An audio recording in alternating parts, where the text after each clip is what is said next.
ગુજરાત રાજ્યમાં સ્થાનિક સ્વરાજની ચૂંટણીના પરિણામો ગઈકાલે જાહેર થઈ ગયા છે. તો મોટાભાગની નગરપાલિકાઓ ભાજપે જીતી છે, તો મહાનગરપાલિકા પણ ભાજપે જીતી છે અને પેટા ચૂંટણીઓમાં પણ ભાજપનો ભગવો લહેરાયો છે. ત્યારે આ ચૂંટણીમાં કોંગ્રેસ અને આમ આદમી પાર્ટીની કારમી હાર થઈ છે.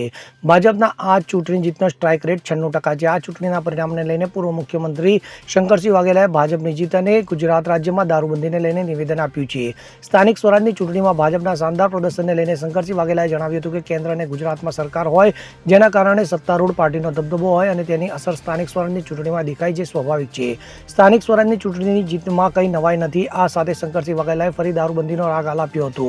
શંકરસિંહે પાટીદારમાં દારૂ દૂષણ અને ગુજરાતમાં દારૂબંધીને લઈને જણાવ્યું કે માત્ર પાટીદારોમાં નહીં પણ અન્ય સમાજ પણ દારૂ પીવે છે. દારૂને ખોટી રીતે ટ્રીટ કરવામાં આવી રહ્યો છે. ઘણા ઠેકાણે બહેનો પણ દારૂ પીતા હોય છે જે સ્વાભાવિક છે. આ સાથે તેમણે જણાવ્યું કે દારૂબંધી ગુજરાતમાં ખોટી છે. પાડોશના રાજ્યોમાં દારૂની છૂટ છે જેના કારણે દારૂબંધીમાં સફળતા નહીં મળે તેમ જણાવ્યું હતું. Bureau report CN24 news. હવે જુઓ દેશ દુનિયાની તમામ ખબરો તમારી આંગળીના ટેરવે. ઉઠાવો મોબાઈલ અને Google Play Store પરથી ડાઉનલોડ કરો અમારી CN24 ન્યૂઝ મોબાઈલ એપ.